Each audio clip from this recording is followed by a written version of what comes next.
Hello, and welcome to Young Global Leaders, where we get the chance to hear from young people hailing from all around the world, sharing about themselves, their accomplishments, and their vision for a better world. Recently, I had the privilege of leading a group of about 100 young people from over 40 countries to 7 global regions on an 8-month global gap year program.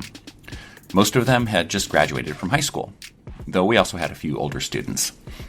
During our 8+ months together, the students formed a deeply loving and supportive community. Anyone could see that they had built something unique and inspiring. Through my eyes as a teacher, coach, and global leadership consultant, what I saw was unlike anything I'd seen before.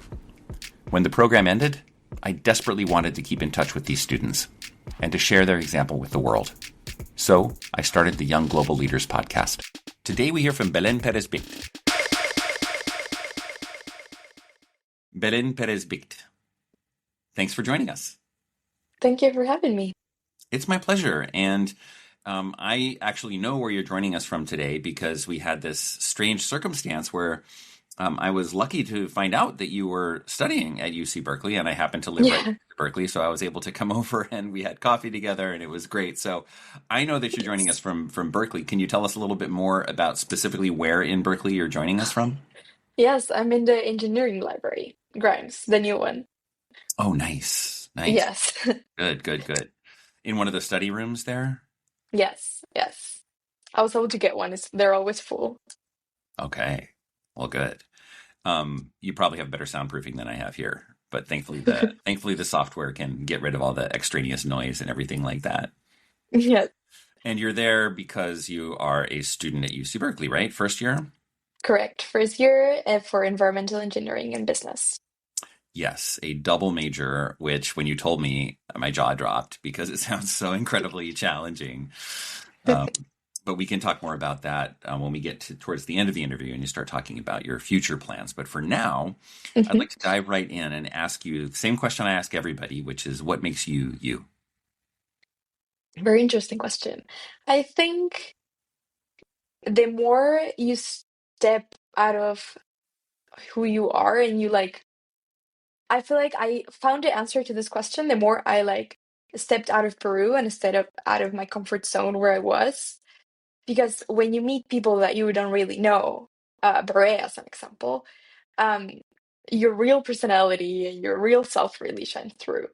So I think having those experiences and now being in Berkeley here and being alone, having to do everything for myself, um, you really discover your passions and your aspirations. So I think one of the things that makes me myself the most right now is where I come from and how comfortable I am with my culture and from with my background. And also it's my first time actually taking engineering classes. And I'm realizing more and more my actual passion for them, even though it's the worst combination of math and physics in the world. I'm realizing my actual passion for it and my sense of purpose here, and with my career. So I think that I'm a big environmentalist. I think any of my friends or my family they can ask will tell you that. So I think that's also a big part of who I am. And I feel like now all of these experiences internationally and just in my life, everything that I do outside of the normal path that is high school and university, everything else also defines me a lot. So I'm also, I don't know, connecting a lot with my creativity and that kind of stuff. And I think that's also defining me a lot. Excellent. There's so much in there. I'm thinking about the amount of transition that you have been through over the course of the last 18 months or so, almost 18 months, starting with September 2024 when Baret started to now, which is February 11th, 2026. And yet, at least from the outside, you don't seem to be super stressed out. And I'm sure that there is plenty of stress going on, and this is something that I observed about you on the program as well, is the vibes you give off are not like stressed out vibes. They're the vibes of somebody who's pretty centered and pretty grounded. So, I don't want to tell you what makes you you, but I do at least want to share with you and reflect back to you that at least from my observations, this seems to be a part of who you are. Does that resonate with you? Yes, actually, I think it's a big compliment because it's something that I really aspire to be and to the energy that I actually intend to give off. And yeah, a lot of people actually have told me about this. So it's very interesting because sometimes it's not really how I feel internally, but I'm also really self-aware of the energy that like I share with others. So even when I'm kind of stressed myself, I try not to be with other people. And but yes, I think it really resonates with me a lot. And interesting because I heard this podcast the other day. I was like in this like conflict with myself because Berkeley is such a competitive environment. And as it can be motivating, sometimes it can like it's enough with all this like every conversation seems to be a competition of who is the busiest and who is doing the most. I mean, which is great. Like a lot of people have really high standards for what they're doing, and that's really great. But I feel like at some point, people here value their like they find their value based on how much they produce every day. And when I try to do that, I realize that I'm not happy with it. And yes, and I was having this conflict, and I heard this podcast saying exactly that, and saying we should be focusing more on how we feel with what we produce every single day, rather than how much it is what Mm. we produce and how productive we are with our day. Like, I think the whole point is to be happy with what we're doing and at peace. I know it's like incredibly hard and that it's easier said than done, but I think shifting that priority towards how you're feeling makes everything better. And also, you cannot give energy that you don't have internally. So if you are at peace and happy with what you're doing, if it even if it's like in practice like less than other people, if you're more fulfilled, you're gonna achieve way more things because you're doing things more intentionally also. Wow, there's so much wisdom in that. Could you share with our listeners what the podcast was? I don't know exactly the name, but it was just like this Hmm. Colombian like just person who is like in Spotify and she shares Hmm. her journal entries every single day. Wow, wow, that's so Yes. wonderful to do that. I mean, Yeah. these days you could probably just type what you just said into AI and it'll tell us exactly what the podcast is. Um, Yes. but what I'm marveling at is that so this is wisdom that usually is pretty hard earned through going developmentally, like going through college and participating in all of that competitiveness. Yeah. And then hopefully over time, after getting worn down and beaten down, coming maybe begrudgingly to a realization that, oh gosh, it's really not all about accomplishment and all of that. It's about these sort of deeper things. And it's wonderful to not just hear you, but also see you. And again, feel the energy and the vibes that you really seems like you're internalizing this at a very young age, and that's going to serve you really well. So, um, Thank you. yeah, you're welcome. I appreciate you sharing all of that. No, of course. And I also feel like the other day I was talking to my roommate. She's applying to, I believe, 8 or 9 consulting clubs. Mm. Um, and which is insane. Like if you're from Berkeley or like have an idea of like what the club culture is here, you have like 5 coffee chats and like insane amount of interviews for each club. So applying to 8 or 9 is absolutely insane. And when I asked her, like, oh, you must be like so passionate about consulting, she was like, oh, no, actually, I'm not really sure what consulting is. It's just like everyone is doing that. So I feel like, yes, that competitiveness can really like motivate you in some way, but also you end up doing the stuff just because other people are doing it and you fail to be intentional with what you're doing. So being more selective with your time and where you're actually like putting your energy and your time to, in the end, I think can yield better results for sure. I'm also wondering, and there may be nothing here to explore, but I'm wondering one thing that you mentioned about what makes you you has to do with where you're from. Hmm. And I'm wondering if there's a connection between where you're from and also your ability to not just get completely engrossed and enmeshed in all of these, what sound to me like somewhat dysfunctional and toxic kinds of habits. Is there anything there? I think so. Yes, I think so. I think it's because I mean, where I'm from, I was I wouldn't say weird one, but just like more locked into what I was doing in high school, like my path to college, which is very ironic because in the end, I changed majors like three times, or at least in my mind and in my plans, like three times. And I'm just starting college when all of my friends are in their like third or fourth year. So like for someone who was like so concentrated and locked into this compared to them, like it's very ironic. But um my family was not that at all. Like they didn't have these expectations of like accomplish these very very big things. I know a lot of stories from people here being like, if you don't, I don't know, if you don't get into Berkeley, I'm not paying for your university, or stuff like that. And I know a lot of stories about that, and I feel like my family embraced very very different things. Like they were just like, you do you, um always with a lot of support, but not a lot of high stakes. And to be really honest, I feel like changing that have to I can do this changed everything for me, because I never had to get the perfect grade in high school, but just because of the change the name to I can do it, it actually amplifies the standards way more.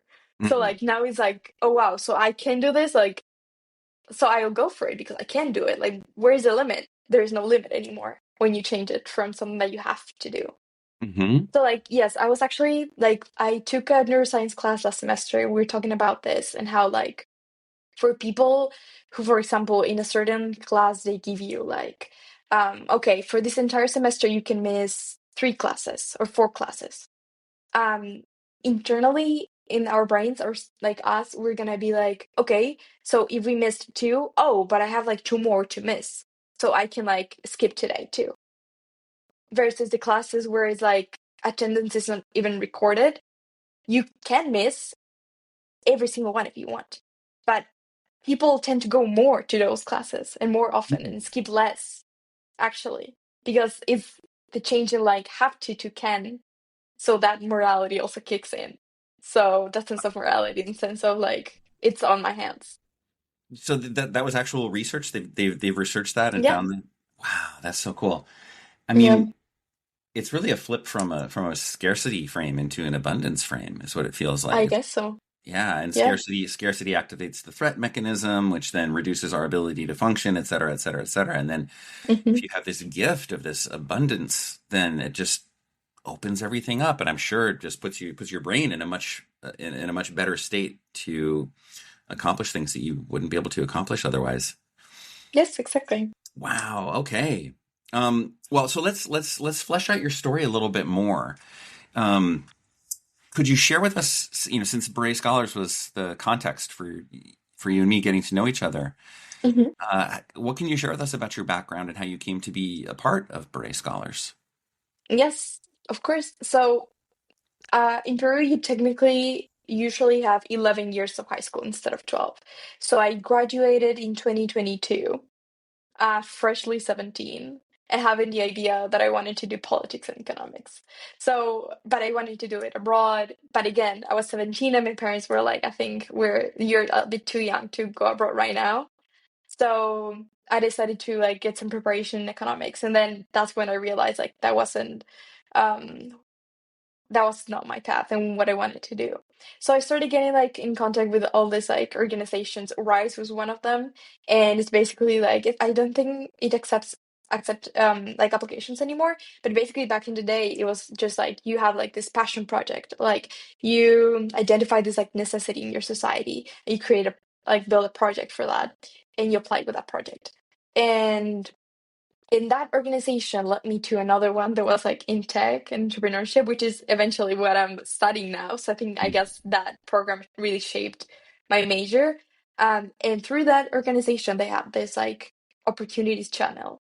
And it's crazy because it's a sea of messages every single day, like at least like 100 of people posting research programs, internships, job opportunities, everything. And I happened to see Beret because Beret like reached out to them. So that's how I learned about it. and it was like pretty late. Like I feel like it was like 1 week before everyone went to orientation. So Mm. it was pretty late, but I felt like it was so meant to be, and I was like, okay, this is like too good to be true and too good to pass on. So yes, It's fun. Now that you tell me that story, I think I remember hearing first from Michelle, our director of travel and logistics, that, oh, hey, we have another student coming. yes, So you were not able to join us for orientation in New Hampshire, but you joined us in New York City, right? correct, yes. Right. Okay. Well, I mean, so what attracted you to the program? I mean, I believe every single teenager in the world wants to go travel the world. Um, I think for me, it was a big part of the combination with the learning, the academic learning that you had in every single place, rather than just going and like traveling for tourism. And I think that really shaped Beret in a way that none of us really expected. I probably not even like the people who designed this book and what it was meant to be. I feel like going there and actually connecting with the locals and decided not to do like touristy stuff, but rather um I don't know, just like your own path and also the freedom for us to go and explore what we wanted to explore. I think that was a big, big part. After also the afternoon options, I remember very vividly the one I took with Sami. It was like called the artist way, and it was just like rediscovering your creativity. And it was such a big one for us Mm. in Africa and Kenya. And a lot of things that I explored in that class, I took with me on my fellowship to South Africa, and login like tracking every single one of like my feelings and experiences and thoughts on my journals. And that is also, I guess, a form of creativity. But now it's so interesting because I have like I think it's very special to have all of your feelings from such an intense experience written down. So I guess just like all those small stuff, and also the fact that we could be so close to our fellows, and they were practically our friends. So we had like people who were actually there to like guide us as friends. That was also a very, very important part. And did your family feel okay about you jetting off to travel the world at such a tender age? I mean, quite honestly, they were supportive the second I Mm. told them. Mm. Yes, 100%, 100%. And I think it was almost like they were living that experience through me. Mm. Just like they would like call me all the time, and I would send them all the photos, and my mom would like have my location all the time, so she would actually go to Google Maps and check how it looks like around me. So yeah, it was literally like living it through me. Great. Well, okay, so the next question that I have for you has to do with putting a little bit of a spin on learning, because learning is like front and center for a program like this, right? It's Hmm. like you're going to learn so much, but we don't talk as frequently about unlearning. And so, Hmm. what I'm wondering is if you have anything that you could share about what you might have unlearned during your travels with Baret Scholars. Yes, for sure. I think the okay, the thing that I can recall the most right now is I remember when we were in India, college decisions were coming out. And for me, it was like such a big thing. I think during high school is what I worked towards, and so it was a big, big thing. And I was very anxious. And I remember going to this ashram, which is like this kind of retirement home slash temple, something like that. It's basically like a place where people go to like meditate, and some people even live there, and some people go to do volunteer work. And so it's this community of very interesting people who live in such a different ideology. And following meditation and Buddhism, their whole idea and perspective of life is the point of life is to stop suffering, to mitigate suffering from your life, whatever shape or form that suffering is in your life. So I remember going there, and we had this like very long talk on like um, what are our habits, and what do we prioritize every single day, and how that can become our own forms of just like toxic things that um, surround our mind and our daily life. And towards the end of that meeting, I approached the girl that was talking to us, and I was sharing with her my anxiety for college decisions. And this, okay, it was not a girl, it was a woman actually, and she might have been 80 something. And not only had she never gone out of India, but also she rarely went out of this house. Hmm. So it was just like she was completely immersed You in said she was this 80 something years old, did you say? 80 something. Yes, Wow. correct. So she was completely immersed in this lifestyle and way of think of life. So I realized as I was talking to her that she could not resonate at all. Hmm. And that's when I understood, like, that does not constitute at all a problem or worry for her in her life. Like, she does not know, like, what am I talking about or why is it such a big deal? And it was such a refreshing thing to see, Hmm. actually. Instead of being like, oh, I wish you could resonate more so you could help me more, it was like, wow, if you don't even resonate with my problem because it's not a problem in your life, it's not a thing for you, just be able to see that there are other like alternatives of life, and that is so Hmm. refreshing. And I think all of us live like surrounded with all of these problems and all of these like yeah, things that for us are like a big deal. And then at some point you understand that if you don't accomplish this thing or this thing doesn't go like just how you wanted, the world is gonna keep spinning and life is gonna keep moving on, and you should too. So it was very, very refreshing. And having these 9 months of doing, I mean, I intentionally left everything that I was doing to completely immerse myself in this gap year. And I feel like I really, really did. I feel like when I was in New York and Sao Paulo, I was not really out that much. I was still doing my projects and my things online, and I felt like I was missing out on so much. And then I remember when during one morning program, it was like, check out how many things you have done from this list in Sao Paulo, and I had done like I had done two or three, and I felt like I was missing out on so much. And that's when I realized like, okay, I think I can pause this for a second, have like actually experience this as it should be, and then go back to it when I need to. And I think that's what I did. And it was such a refreshing thing to see that I can live outside of it. And I think that just lowers that anxiety that you have for it and like how much it is actually a big deal. Hmm.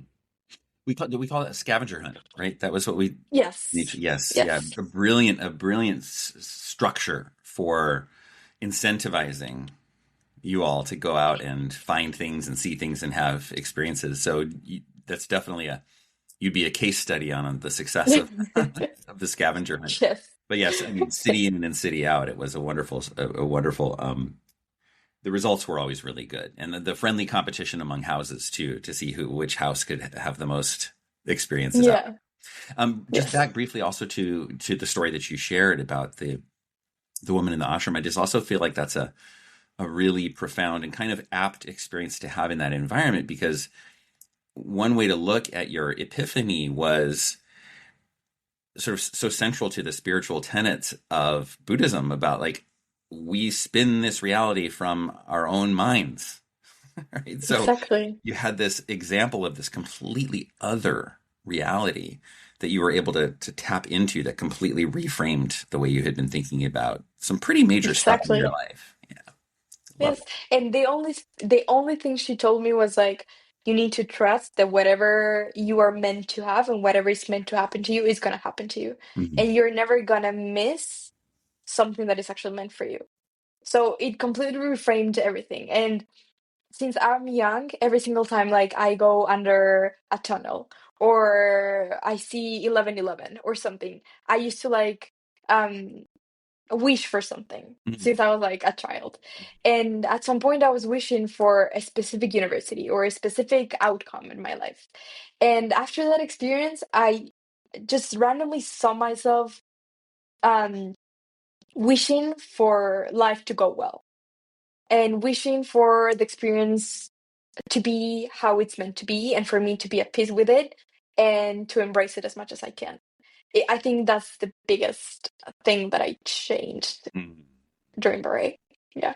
Yes, I get that. A shift towards a sort of more of a process orientation, or to be more poetic, the journey versus the destination. Exactly, yes. Good. Well, the next question I have for you, I mean, you've already been sharing stories around this. Well, yeah, I'll ask you the question. We see where it goes. As you've been reflecting on your year with Bray, what would you say are some of the main ways in which you have grown? Yes, I think the what that was one, Hmm. definitely. Um, I think also now that I'm out of Beret, I see myself trying to integrate some parts of what I was um to my daily life now. So when I mentioned that program, that class that I took, I guess it was just like a guidance course kind of on rediscovering your creativity. Even if we were traveling to many different cities with my friends, we would really stick to certain plans. Just to keep the familiarity and like keep some kind of rituals. So we would go to always like parks, and we had this massive journal, like travel journal, and we would like collect flowers and pictures, and we would like write down like anecdotes and interesting quotes about this place that we would go to. And um, I also being surrounded with such talented people. Um, I mean, my closest friends were like crazy, insane photographers or filmmakers or or musicians, and that's insane. And that part of them actually stuck with me a little bit. So now it's an interesting balance trying to work with engineering from one side Hmm. and also exploring photography um and writing down everything and painting. But I do a lot. um so yeah, even if like I can during like a weekend, I would go and just like go to San Francisco and take some photos. And um yeah, I think that's a big thing, because I think being able to connect with your creativity is such a big part of our lives. And I think everyone should get their chance to do that. So I think that's also a really interesting part of like where I've grown. And also a lot of tolerance, I feel like in my house it's a very competitive environment when we discuss, I don't know, something political or something. But knowing so many people from all, like insane amount of like religions, so like backgrounds and everything, you just tend to like be like it's one more person, and so it's not a weird thing for you anymore. Hmm. That's also a very important part. I'm really picking up on a theme of expansion, Belen, that this is something that really matters to you and something that you embrace is just you seem to it's just like you seem to be drawn and then also to take initiative and take action towards a more open, abundant, spacious, expansive way of living. Does that resonate with you? Yes, actually, the I have like a post-it near my desk right now saying like your daily routine is a silent form of abundance. So Oh, I feel like that, yes, like it's quite literally it. Yes. okay, good. What was so shifting gears just a little bit? There you were traveling the world, and then the program just comes to an end. And what did you do? Where did you go? And what was that reentry process like for you? I think for me it was a very, very hard one. I mean, I've talked to all of my friends about it. I feel like mine was pretty well about one.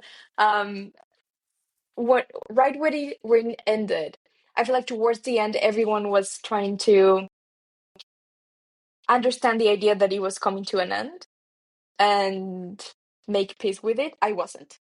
I was not trying to think about it at all. I was trying to like push it as much as I could. So I didn't really have time to process it. And when it ended, I went to Hong Kong for a week. I was not with my friends anymore. They were all together in Japan actually. Um, and so I came home a bit earlier than everybody else. And I think all of these factors really shaped my experience coming back. But because I was home kind of earlier, when I would talk to them, because in the end, I feel like there is no one who could resonate about with the stuff that we lived other than them. and us as a cohort. But when I would talk to them, they would not resonate with me at all, and that made me really anxious. And basically, I got so used to this very fast-paced life for like 9 months. It was not only like what museum or place are we gonna go today, but it was like surrounded by a lot of people that you really, really love and doing interesting stuff every single day. So when I came back, I found myself in a very slow-paced life, and that experience adapting back to it, it was really, really, really hard. I did not know what to do to make myself feel better or how to adapt better. I know a lot of my friends actually like maybe they thought about this beforehand and were kind of anticipating this. So they kind of like had projects to go back to.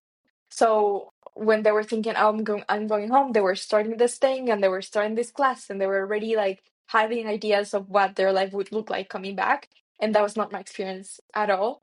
I feel like I was so like caught like I don't know, just like I didn't anticipate at all coming back and how I would feel there.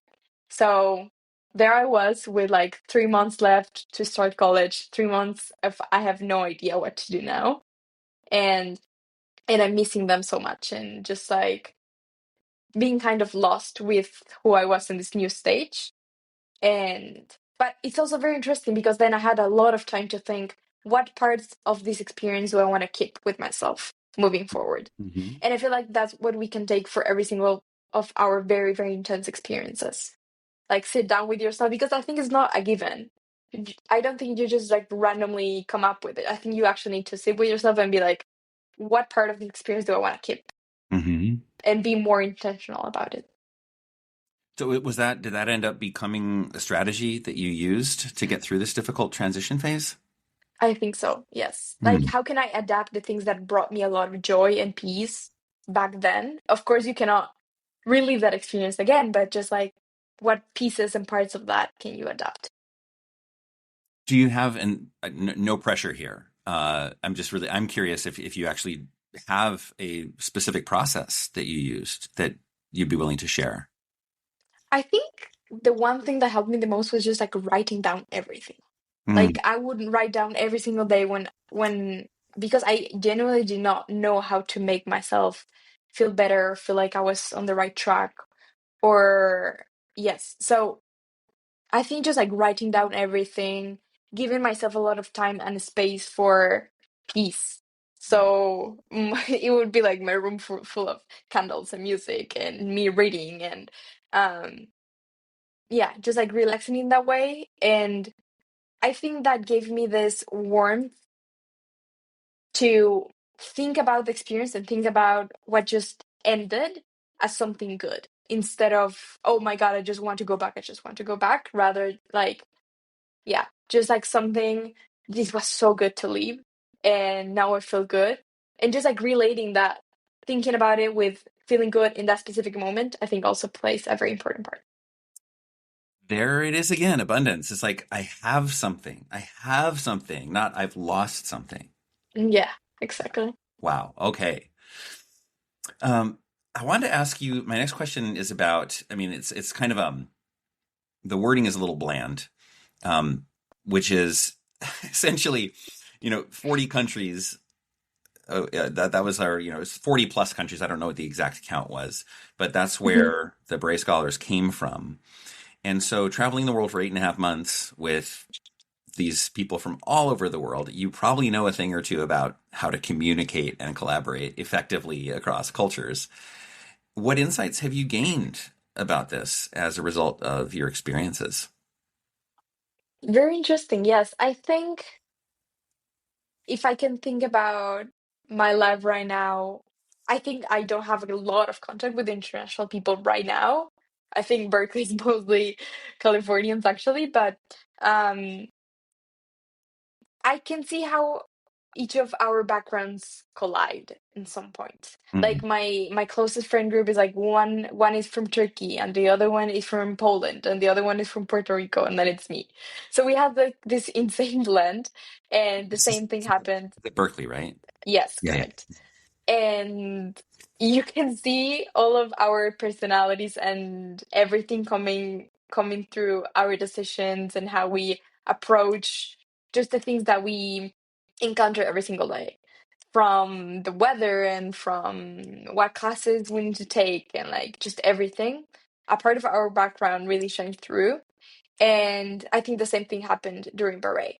Just like, I think it was such an important thing too. Whenever there was like a problem, you could see how different people would address it. And I don't think it's only about them being different people, but it was where they were from. Mhm. So I don't know. I'm guessing just like being able to take more perspectives into consideration and being able to work with them, if that makes sense. It does make sense. And what I'm wondering is, did that present any challenges for you? Was it ever difficult? I don't think so. I think, I mean, in Beret, everyone was so open and tolerant. I really think so. I think we had like the most crazy um experiences and conversations, like late night conversations about very deep stuff, from like political views to everything. And I mean, these people having all of these different experiences and yet being so close to me kind of like forced me to understand how to actually like accept other people's views. Um, and I think that's only something that you can only gain through connecting with these people as much. Mhm. I'm going to push a little bit on this or dig a little bit deeper on this. Uh, the language you use, just the word force. I want to just dig into that a little bit. Forced you to, and the indication there's an indication to me when you use force that the force is pushing up against something, and I'm wondering what that something might have been. If you could maybe reflect on that for a moment. Yes, I think at some point, um, basically my friend group, we had like very, very different political views. And living with them every single day and seeing them every single day and having these deep conversations every single day, um, you have to get on board with it. Like, and I feel like, no, it's such an interesting thing because it's not only like, okay, I accept your point, but sometimes looking at a perspective that is such, like, so different to yours makes you even more confident with yours because it makes, it helps reveal what part of that perspective you truly believe in and why. Yes. And that has a lot to do with like your morality and your values and everything. But if you look at someone having such a different experience and such a different perspective, it doesn't necessarily make you shift towards them. Sometimes it's just like, oh wow, like I truly believe what I believe. So it's very interesting because you get to dive deeper into why do I believe this in the first place? What are we debating here? You just hit upon what I consider to be one of the absolute core. I don't know what to call it. I guess realizations, epiphanies, a cornerstone of relating in healthy and respectful ways across differences, whether they're cultural differences or interpersonal value differences, but eliminating that sense, or at least minimizing the sense of threat. Because I feel like in many instances, like, so that the default human condition is when there's difference around, we feel threatened because we feel like if we move towards somebody else, we're moving away from ourselves somehow. And so we shut ourselves down. We become unwilling to consider something different because we feel that if we understand it, we have to become it. And what I hear you saying is, no, that's not true at all. In fact, by understanding something else, I can actually become more confident, more clear, more discerning about why I believe what I believe and why I'm willing to do this and maybe not willing to do that. Yes. Is that computing for you? Yes, exactly. But I also feel like that only comes when you actually are more confident with why do you believe in that. Mm-hmm. If you know you have all the information that you need in order to believe that, and you are very aware of your values and what ties you to that perspective, I think only then you can have that experience. Great. Good. Well, thank you for those reflections. No, happy to. Shifting now to the future. Belen, could you share with us what's next for you? Yes, being in my first year in university, I guess my plan right now is just to finish college, to try to fit two majors and a minor in 4 years. Hopefully that is possible, but also mm, try to stay very true to myself and with the things that I can keep from this gap year experience. And moving forward for the rest of my life, I feel like I want to keep having all these rituals and connecting with my creativity and being refreshed from other people's like just alternatives of life and everything that I saw. I think it's very, very hard to keep track of everything that you experienced and what you felt in that moment. Also, I think that's very important. That's why I think it's so important to journal. But I think it's very hard and very easy to separate yourself from that. And at some points, I feel like what I learned or the person I became during Baret, which is someone I really cherish and like I'm really proud of. I I see myself kind of drifting apart from it. And because I mean, I really think you become the average of the people and the environment that you're surrounded by. I think that's a given. And I think yeah, just like realizing that you want to keep certain things in your life and that you're not going to move these things or you're not going to change these things no matter what environment you get yourself into. I mean, of course, embrace change, but knowing that you have some pillars and some things that you want to keep. I think beyond college, I don't know.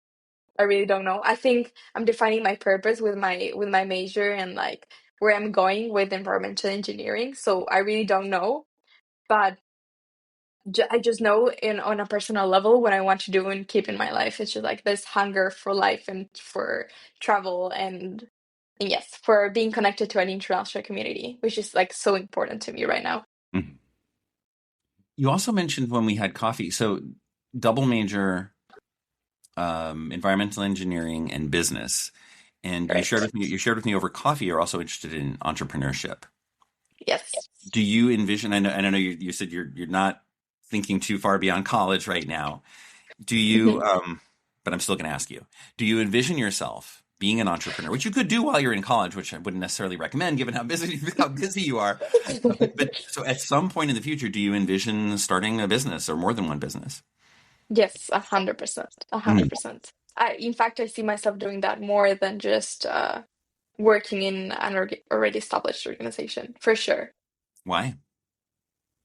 I just love the idea of creating a thing of my own, being in charge of a thing of my own, because I feel like that gives you all the power to shape it as you want.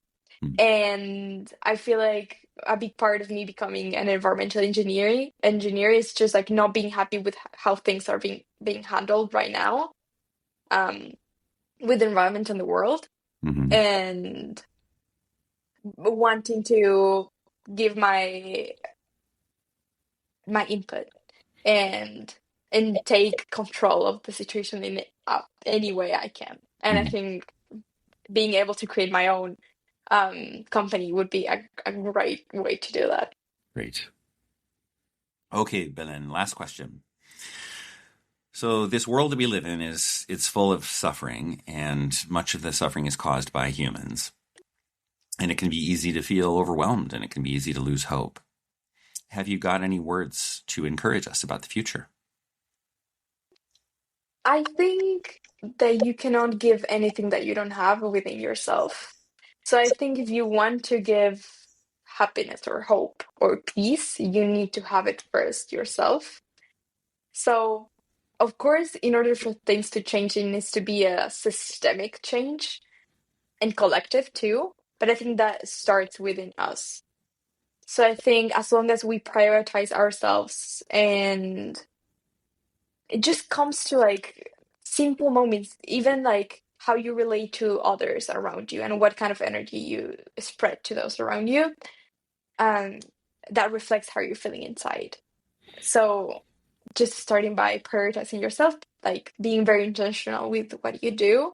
And also, I feel like the world has so much to fix right now, and there's so many opportunities to create social value that I feel like in whatever area that you're in, even if it's math or artistic performances or whatever it is, there is always an opportunity to give back to community, even if it's one person, even if the whole thing is just like inspiring people, motivating people, or going bigger or whatever it is, you can always find a way to tie whatever you're doing to a purpose of like the improvement or betterment of something or someone. And I feel like it's a really important thing for all of us to have nowadays. Not to leave that change or that improvement for someone else, but all of us to do that ourselves. Well, that's an inspiring note for us to bring our conversation to a conclusion. Have you got anything else that you want to say to our listeners before we wrap up? Um, I guess just if I can recommend a gap year to anybody, I 100% would. And yeah, I think those experiences just give you like a fresh perspective of what you are able to be in life and not follow the path that is like necessarily there, like high school and then college and then job and just like um leave to work. Like if I can, like I have the experience of like drifting apart from that and I've never been happier. So honestly, I think that would be my biggest recommendation. Wonderful. Well, especially given how packed your days are and how many commitments you have, I want to thank you on behalf of me and on behalf of all of our listeners for carving out time to talk with us today, Belen. Thank you for having me.